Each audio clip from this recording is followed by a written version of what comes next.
Ayun. So, good evening guys. Ngayon po ay Monday, September 8, 2025 at laglag ulit yung index natin. Ayan. Kaya hindi tayo masyadong mapakali over the weekends doon sa galaw ng market. Talaga mahina.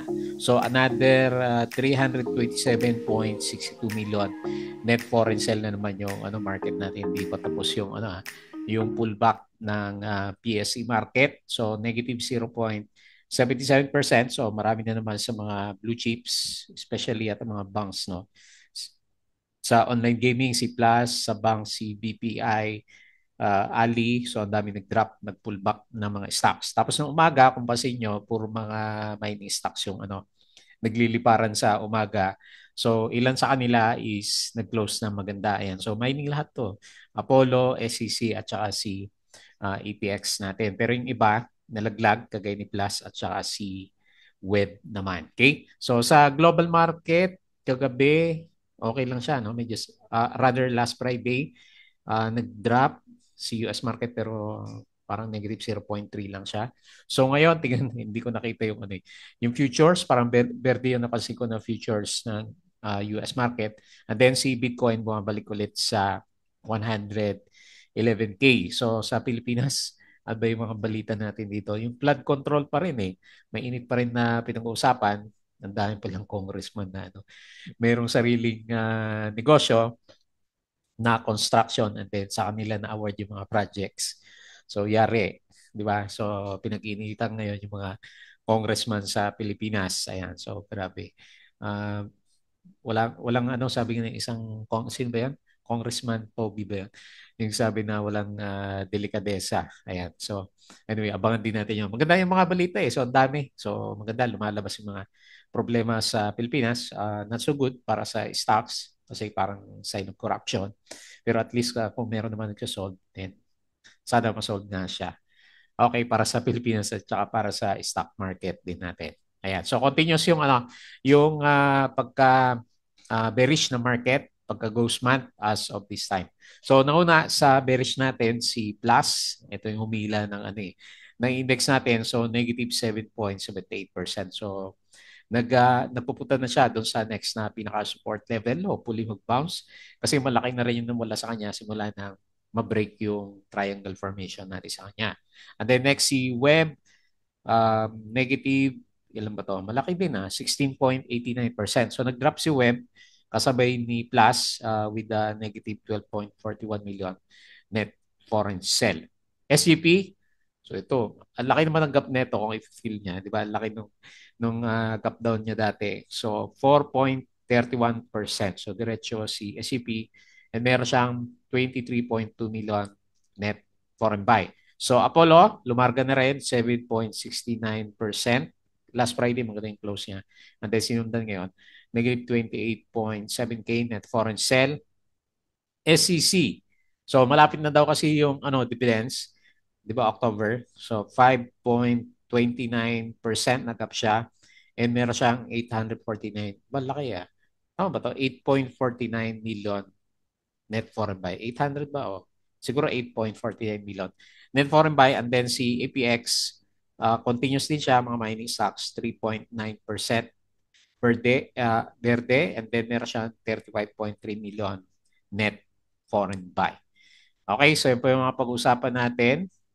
At disclaimer ulit sa mga bago sa channel natin, viewers natin, yung ating review is for education purposes lang po. So huwag mong gagamitin to as a reason para mag-buy, sell, or hold ng stocks. Meron po kasing risk na involved sa market.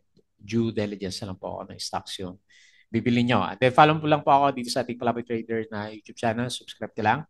And kung gusto mo, join ka dito sa trading community naman natin. Okay? Yung mga nakasubscribe, maraming salamat po doon sa mga usual na viewers na market natin. Company reviews. So, weekends, nag-aaral ba tayo? Profit or loss sa market, basic indicators, mga technical analysis, fundamentals, yung mga risk management, and basic PSC stock market studies naman. Then follow po ako dito sa ating Palaboy Trader. Crypto ko to para sa mga cryptos, play to earn games natin. Okay? May vlog tayo last week kay Krat B2C. Okay. So ngayon, punta tayo sa social media. Follow mo din po ako dito para updated ko sa mga posts, or dito sa Facebook page. Okay? Puro, puro congressman yung lumalabas sa, ano, sa feeds ko ngayon na involved sa flood control. Okay? Articles, Bodega Peak, yung mga news natin dito. And then, sa Twitter, meron tayong summary. So, puntahan muna natin yung pinaka-summary. So hindi pa rin stable si market. Uh, Lumalabas pa rin yung foreigners, ayan, 340.8 million net foreign sale. So ang tinamaan, finance, negative 1.28%. Yung holding firms, negative 1.26%. At saka services, dami pala, negative 1.0%. So ang berde, mining, at saka industrial stocks. Okay? So nasa mining yung naglalaro yung mga traders natin. Foreign funds sold, BDO, BPI, Security Bank, ASEN, FGen, Imperador, GSMI, Jollibee, PPC, AC, DMC, JP Cap, Ali, CPG, MEG, Globetel, ICT, Bloom Plus, Web, Robinsons Retail, OGP, at saka CHTI. So ito yung mga binili. Mapapansin mo din, konti-konti lang. EUB, BDO, China Bank, Alter, AP, Meralco, CNPF, DNL, Avoites, AGI, GGS, IRITS, MRC, Converge, Cebu, Pure Gold, Wilcon, ayan, mga mining stocks, APX, Nickel, at saka CPX. Ayan. So Cebu Landmaster acquires 78.8 hectares site in Lilwan, Cebu. Ano pa? Alas tres, ito yung mga blue chips. So dito muna tayo sa mapula. Plus, nako, pababa. Negative below 20 pesos na. Negative 7.78% BPI, negative 4.12 LTG, minus 3.31 SMC, minus 2.86 Ali, minus 2.4 Metrobank, minus 2% SM, minus 1.64 AC, minus 1.55%. SEC, nag-up siya 5.29%. CNPF, bumawi din pala 4.98%. DMC, ayan, sasabay yung dalawa, 3.99%. SMPH, 1.74%. Okay? So, mas marami yung lumagapak ng mga alaga natin. Economy, inflation, ages higher in August. Bloomberry, regulatory hurdles force delay for Blooms. Gaming application. So, parang hindi mo natutuloy yung online game ni Bloomberry. Banking sector, bank lending growth slows to 11.8%. Nung alas dos, so mapula na talaga si Plus yung nauna at saka si BPI. Alas dos, and then alas 12. Unang-una pala si NPF kanina, 3.27%. So talagang yung mga banks at saka si Plus yung mahina. So negative 5% na siya during that time. Alas 10, CNTF yung nangunguna, plus pa rin yung mapula. Pero nung umaga, si plus verde nung pagka-open ng market natin. Pre, ano nangyari dito? Reported a slightly lower, nag-drop di ba? Si Pre. Lower net income of 252.11 million.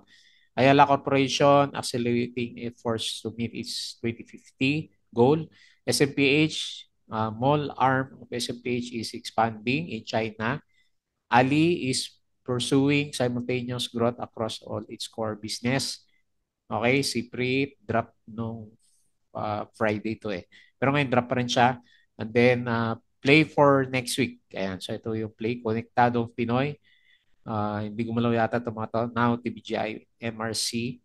Mining, ayan, mining gumalaw. Nickel, PX, LC, ECBC, naunang to kanina. Mark, online casino web, batula si Plus. Blockchain, Lode, Power, SCP, SPN, EC, Consumer Pure Gold, at saka si Wilcon. Okay? Ano to? LPC, surges 68% in 2 days. LC yan, di ba? Okay, and then yung post natin last Friday. Okay, so medyo bad pa rin yung balita dito sa market. So, ayan, patalasas po ulit. Yung mga gustong sumali sa group, gusto makita yung mga trades natin, sali ka lang po dito sa Patreon channel po natin. Okay? So, double check mo na lang po. And then, punta tayo dito sa Philippine market. So, very bad. Mukhang fill the gap based sa pinapakita ng naggalaw ng market. Especially sa banks, alalakas ng drop ng mga banks natin. Okay? So, very bad. Lahat is isa yung direction, pababa. Yung index, pababa yung RSI, and pababa din yung MACD formation. So mukhang mag-oversold si PSE bago siya magkaroon ng bounce. Ayan. Wala kasi yung Dow G nung huli. So hindi pa masyadong solid pala yung galawan natin last Thursday at saka Friday. So 6,101 ulit. Pangit na market, no? Tagal na sa 6,000 level. Nag-grip 0.77 and 327.62 million net foreign buy. So dito tayo sa mga winners, si ECBC nga, mining pala si ECBC natin nagpalit ng pangalan last time. Si Bull to dati last time. So East Coast Vulcan Mining and pinitik na 26%. So mahuli kaya Apollo, lakas din kanina, 7.69% SCC for mining. 5.29 si Ma, ayan, nabubuhay ulit to. 5.08 SUP, to diretso. 4.31 DMC, nabuhay. 3.99 EPX, all-time high si EPX natin. So 3.9%. Tapos si Now, ayan, may gumalaw pala si Now. 3.53. And then CAP 3.02 and then lastly OGP 2.4 mali. COGP 2.44%. Okay? O maraming gumalaw na mining talaga. And then sa losers si Web 16.89. Mukhang kakainin niya yung malaking candle na yan. Tapos si Nexi Plus negative 7.78 lalim ni Plus Tapos si Birit minus 6.55. Nako, pati si Birit, nadamay na rin sa kay Prit natin. Oversold, no? Grabe yung RSI ng mga to. 16. Tapos si Home, minus 5.88. Sa kanya din to, di ba? Home. Ayan, mainit yung mga Villar Sacks. Prit, ayan. So another Villar Sacks, nag-up down pala kanina. 5.56. Sino pa? Yung may volume. BPI, minus 4%. Tapos si Top, minus 3.33. Nickel minus 3.23%, MRC no pullback minus 2.91 and Bloom minus 2.66%. Okay? So mas marami po yung bumagsak na stocks for today's trading natin. So parang hindi ko may lagay resistance sa 6,200 kasi parang nagre-resist siya dito sa trend lines natin. So ibig sabihin, ang pinaka-direction ng market is dito, no? And nakakulong tayo dito sa trend na to ng market. Ayan, pare-pares na yung direction ng indices at saka ng market natin. Very bad. Okay, so tingin tayo sa global markets. Ano nangyari dito? So based dito, mukhang maganda naman yung opening ng US mamaya. So si S&P 0. Positive 0.26. Si Dow Futures positive 0.16. Nasdaq Futures positive 0.41. Hopefully maganda. Mamaya, Europe stocks, okay, bumabawi. Maganda yung galaw ng Europe pa. And then Asian stocks, majority is okay pa rin. Yan konti lang yung nag-drop Hindi naman siguro holiday yan So konti lang bumagsak. So maganda yung yung global markets natin. Kasama yung Asia market natin. Okay? So bandang crypto, halos 112K ulit pala siya. Bitcoin, bumabawi na. Paberde lahat ng itsura. Bitcoin, 111.9K. Ethereum, 4.3K. XRP, nag-up na naman, 2.9. Na-up siya ng 4%. Si Sol, up ng 5%. Ataw si Sol, 876 si BNB at saka si Dodge. Ayan, nag-up siya ng 7.36%. Okay. So mukhang maganda yung yung galawan dito sa bandang cryptos natin. Okay? So balik tayo dito sa trending stocks. Pag-usapan po natin sila. So 9 nga natin si Plus at ang laki naman ng drop nito. Negative 7.78%. Hindi pa tapos yata yung correction nitong si Plus. Ayan. So nag-retest na siya sa, actually, bumagsak sa 20 pesos. Yan sa ating pinaka-support. So tignan natin. Wala pang Dow G. Lagay muna natin yung support let dito sa 18.25. And worst case scenario, babalik tayo dito sa 14 pesos, 13 pesos last time na pinaka-drop natin. So wala tayong ibang makitang balita kay Plus. Ang nakikita ko lang, napapansin ko na nilalagay nila is yung Brazil na ano, 'di ba? Meron siyang project doon. So parang okay na yata ang online gambling. Pero hindi pa naman yata confirm si Plus kung open na yung online gambling niya doon sa bandang Brazil. Ayan. So nainip na siguro yung iba. Lumalabas na kasi araw-araw bumabagsak yung ano pinaka price action na sa kanya. So nag-umpisa siya na manghina nung magkaroon siya ng breakdown dito sa triangular formation natin sa last time sa kanya. So ngayon, talagang bearish yung pinupunta ng price action and tingnan natin 18.2 yung pinaka next na support level naman niya. Ayan. So bearish pa yung mga indicators natin sa kanya. Pabagsak din yung MACD formation. Ayan. So mayroon lang kay Plus, malakas talaga yung drop niya simula dito sa MA20 natin last time. Nag-drop na siya ng halos laki na, no? 30% na mula dito sa average line niya last time. Okay, so nangangailangan ng catalyst. Itong si Plus natin, so nag-close siya 19.92, negative 7.78 and 7.94 million net foreign sell. Kulang sa ng balita itong Sina Plus. Ayan, so hindi na siya pinapansin dahil sa flood control projects pero mukhang nasira yung pangalan na itong si Plus. Next, PhilWeb. So, akala ko ito lang yung didiretso kasi nag-breakout siya nung saan ba to? Tuesday, no? Tuesday nagkaroon o Monday. Nagkaroon siya ng breakout nung September 2 pero parang gusto naman niya kainin yung breakout level niya. So, ito yung mga lalakas ng pitik pero pag nag-pull back, sobrang lakas din. So, nasa yung pinaka-support level natin. Currently, parang support yung location niya. Pero pag ayaw pa rin niya, malapit dito sa 3.85. Siguro 4 pesos muna bago natin puntahan yung 3.85 na psychological support nitong si PhilWeb natin. Ayan. So, lakas naman ng drop niyan. So, kaya minsan nakakatakot talaga itong mga to eh. Lalakas magkaroon ng drop yung kanilang mga price action. Ayan. So, dyan yung RSI 50 level. So, nasa bull side pa rin naman siya. Kaya lang, ang lakas naman ng drop niya. Negative 16.89% and meron tayong 12.41 million net foreign sell. So nag-close si PhilWeb ng 4.43. Okay, so medyo pangit ulit. Yung galaw, hindi natin makita yung trend ngayon ni Web. Next, SEP. Ito naman, dire-diretso yung galaw niya. So ngayon, obvious na yung RSI niya. Nasa RSI 85. Abot pa ng RSI 90 to. Panalo si SEP. So meron siyang dividends by ex-date, September 17. So next week pa. Pero diretso yung galaw niya. Na-break na niya yung dito sa kabila. Ayan yung previous na gap down niya. So alam ko price readjustment to si SCP. Tama ba? O 100% stock dividends. So parang price adjustment tong si SCP last time. So ngayon nag-breakout na siya. Gano'n ba kalaki yung gap na yun? Titignan ko yung gap na yun. Laki Last time, ang price niya is nasa 372 pala.